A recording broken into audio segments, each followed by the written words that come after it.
Selamat datang di channel Cerita Cinta, channelnya Cerita Cinta Romantis. Sebelum lanjut, mohon dukungannya dengan like dan subscribe dulu. Hasrat Nikmat Sugar Daddy, bagian 62. Sofia menatap kagum jalan aspal yang terlihat baru saja diperbaiki. Warnanya masih hitam pekat, dan terlihat halus, benar-benar terlihat baru. Terakhir kali dia melewati jalan itu saat pulang dari kampung ibunya, yang masih berupa tanah dan batu, beberapa bulan yang lalu. Sisi kiri dan kanannya yang dulu hanya berupa tanaman dan pohon, kini berubah menjadi benteng setinggi pinggang orang dewasa, sehingga terlihat lebih aman.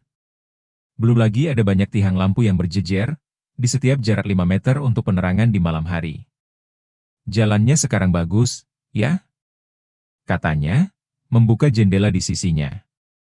Membiarkan semilir angin pedesaan, masuk ke dalam Land Ranger Rover yang mereka tumpangi. Satria hanya tersenyum.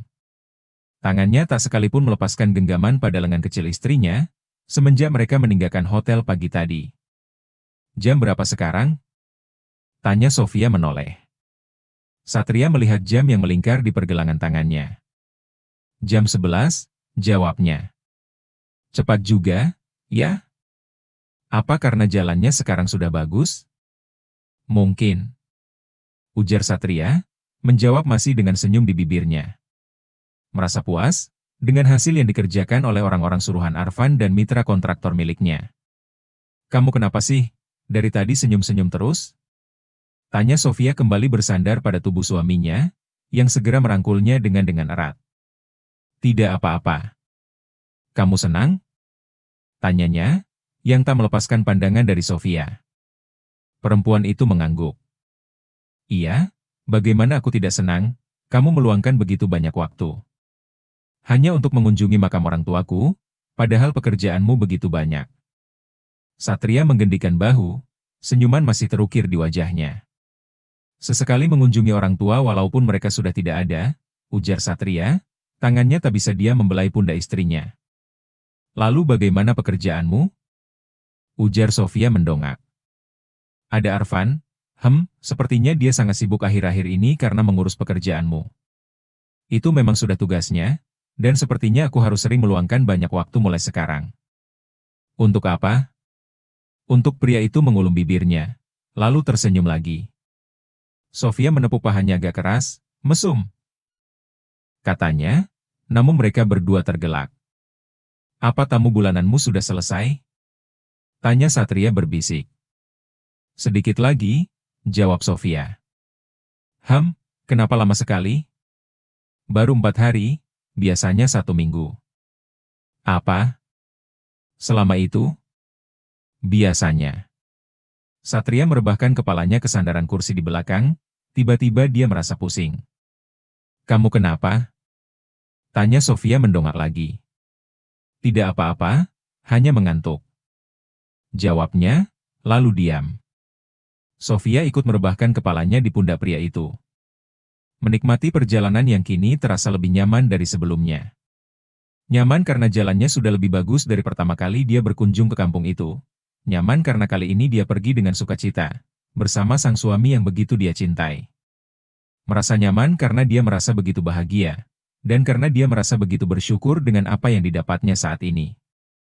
Nanti kapan-kapan kalau kesini lagi aku mau bawa Dikta, ya? Tanya Sofia, memulai percakapan lagi setelah berdiam beberapa saat. Bawalah. Nanti kalau dia libur sekolah, agar dia tahu ada banyak keluarganya di sini. Sofia mengangguk. Aku sengaja tidak membawa dia, karena setelah dari sini kita akan langsung ke Jogja, ujar Satria masih memejamkan matanya. Jogja? Tanya Sofia bangkit. Kita ke makam ibuku, ujar Satria. Oh, mereka tiba di depan rumah sang bibi tepat pukul 12 siang. Lagi-lagi Sofia dibuat terkejut, dengan pemandangan yang berbeda dari terakhir dia tinggalkan. Rumahnya sudah dalam keadaan baru, dengan gaya yang lebih modern dari sebelumnya. Juga pagar rendah yang mengelilingi rumah itu, membuatnya terlihat lebih baik sekarang.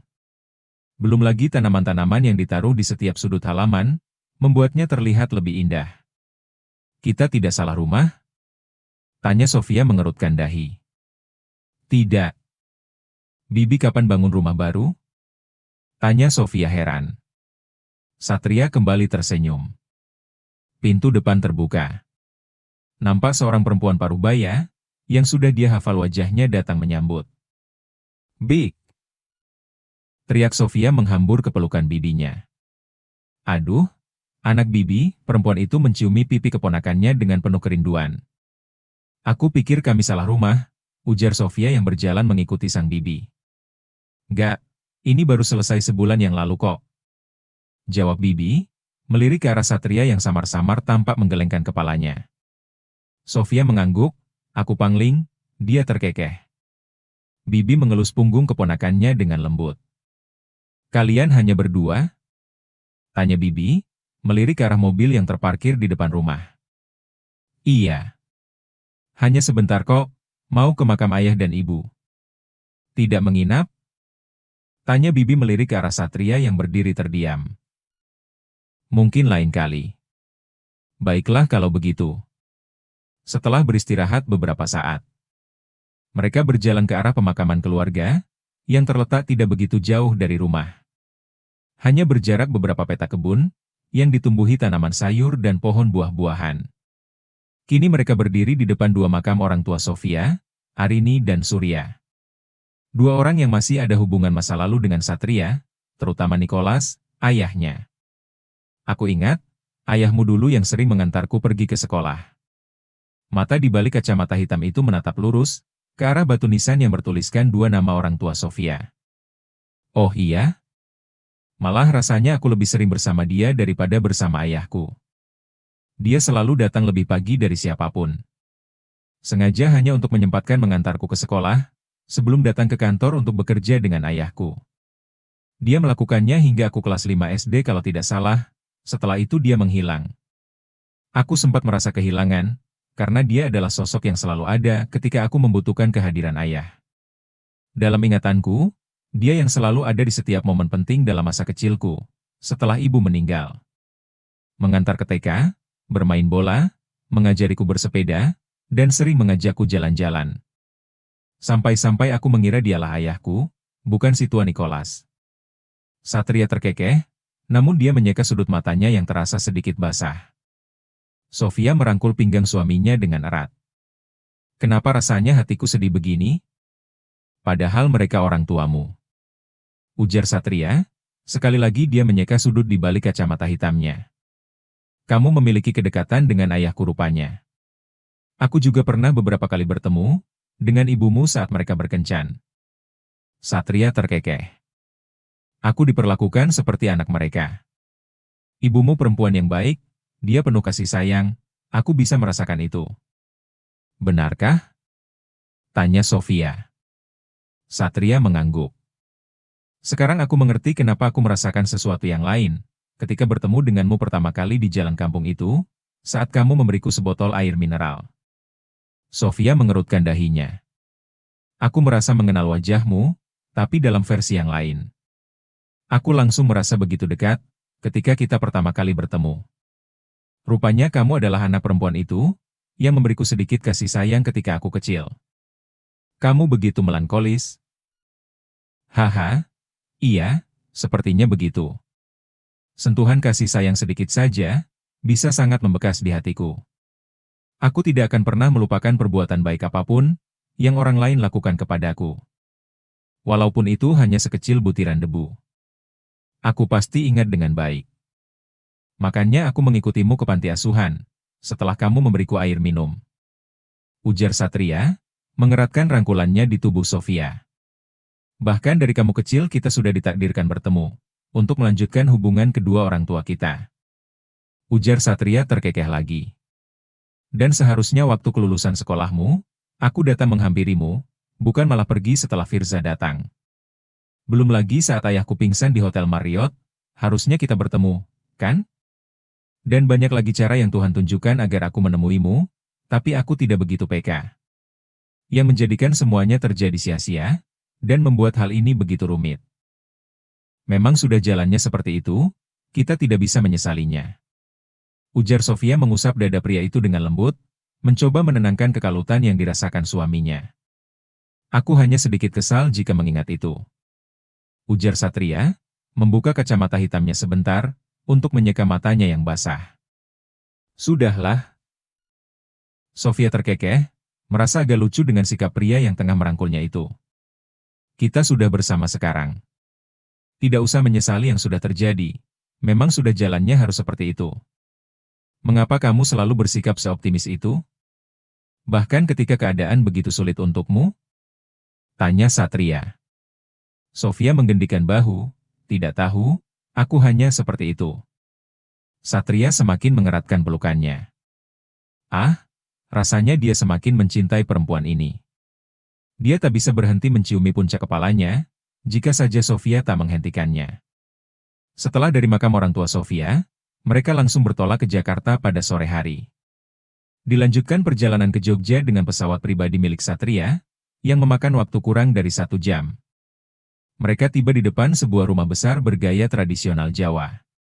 Dengan ornamen ukiran kayu yang kental di setiap sudutnya, suasana sepi dan remang mendominasi pada malam itu. Seorang pria parubaya datang tergopoh-gopoh membukakan pintu, disusul 2 orang perempuan. Satu parubaya, dan satu lagi masih muda. Maaf, Pak. Pria itu membuka pintu lebar-lebar, membiarkan Satria masuk. Kamar saya sudah dibereskan? Tanya Satria, menatap sekeliling rumah yang sudah beberapa tahun ini tak dia kunjungi. Sudah. Pak. Silahkan, ujar perempuan parubaya menunjuk arah kamar dengan ibu jarinya. Kepala mereka terus menunduk, tanda hormat pada majikan yang baru datang setelah sekian lama. Terima kasih, Embok Nah. Ujar Satria menarik lengan Sofia, menuju kamar di sisi kiri ruang utama. Namun sebelum itu Satria menghentikan langkahnya, ketika melewati perempuan muda di belakang Embok Nah. Ini Mitha? Paramita? Menunjuk perempuan yang sedang menunduk itu, usianya kira-kira 20 tahunan. Iya. Bapak masih ingat anak saya. Rupanya, ujar Mbok Nah menjawab, sementara gadis itu tetap menunduk. Satria hanya tersenyum, sudah besar, ya kamu. Dia mengacak rambut gadis itu yang terus tertunduk, lalu tergelak. Oh iya, kenalkan Embok, ini istri saya, Via. 2 perempuan itu tampak terkejut. Tampak dari raut wajahnya, yang kemudian saling pandang. Sementara Sofia hanya mengangguk dan tersenyum canggung. Kemudian Satria melanjutkan langkahnya menuju ke kamar, tanpa melepaskan genggaman tangannya dari istrinya. Sofia meraba sisi lain tempat tidur di sampingnya, mencari kehangatan yang semalaman memeluknya dengan erat. Tempat itu telah kosong dan dingin, pertanda orang yang mengisinya telah meninggalkannya cukup lama. Dia pun bangkit, dan duduk beberapa saat untuk mengumpulkan kesadarannya. Dan setelah dirasa cukup, Sofia segera ke kamar mandi untuk membersihkan diri. Setelah 10 menit, dan dia telah siap dengan penampilannya. Perempuan itu masih tak menemukan suaminya di kamar, mungkin pria itu tengah pergi ke suatu tempat, pikirnya. Sofia pun memutuskan untuk keluar dari kamar. Yang dia temukan saat keluar dari kamar, adalah beberapa orang yang tengah bekerja membersihkan setiap sudut rumah. Mereka menoleh, dan menganggukkan kepala sambil tersenyum, begitu menyadari kehadiran Sofia di antara mereka. Yang segera dibalas pula dengan anggukan oleh perempuan itu. Maaf, begitu dia mengenali satu sosok perempuan parubaya, yang semalam menyambut kedatangan mereka. Iya, Bu. Lihat suami saya di mana? Tanyanya, matanya menatap sekitar. Tadi Bapak ada di taman belakang sedang berjemur, menunjukkan arah dengan ibu jarinya. Oh, terima kasih. Kemudian Sofia berjalan menuju tempat yang ditunjukkan. Terdengar suara tawarnya dari arah belakang, suara laki-laki dan perempuan. Dia mengenali suara laki-laki sebagai Satria, Sofia mempercepat langkahnya menuju asal suara itu. Tampak suaminya yang tengah berbincang dengan perempuan muda, yang juga semalam menyambut kedatangan mereka, di tengah kegiatannya menyirami tanaman di sekitar taman belakang. Satria tampak berdiri menghadap ke belakang, sambil menikmati cahaya matahari pagi. Mereka sepertinya sedang asyik mengobrol. Sofia berdeham, menginterupsi percakapan antara 2 orang tersebut. Keduanya menoleh. Satria tersenyum, lalu memutar tubuhnya, tangannya bergerak meminta Sofia mendatanginya. Kamu sudah bangun? Tanya Satria. Sofia mengangguk pelan, lalu melangkah menuju suaminya yang berdiri di depan sana. Matanya sesekali melirik gadis muda yang berdiri tak jauh dari suaminya, rasa curiga menyeruak begitu saja. Sementara gadis itu tak berani menatapnya sedikit pun, hanya menundukkan kepala sambil memegangi selang, yang terus mengalirkan air ke atas rumput yang dia sirami. Aku cari kamu tidak ada di kamar, taunya di sini. Ucap Sofia meraih tangan Satria yang terulur kepadanya.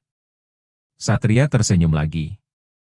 Aku tidak tega membangunkan kamu, sepertinya kamu kecapean. Kepalaku masih pusing, jawabnya. Masih jet lag?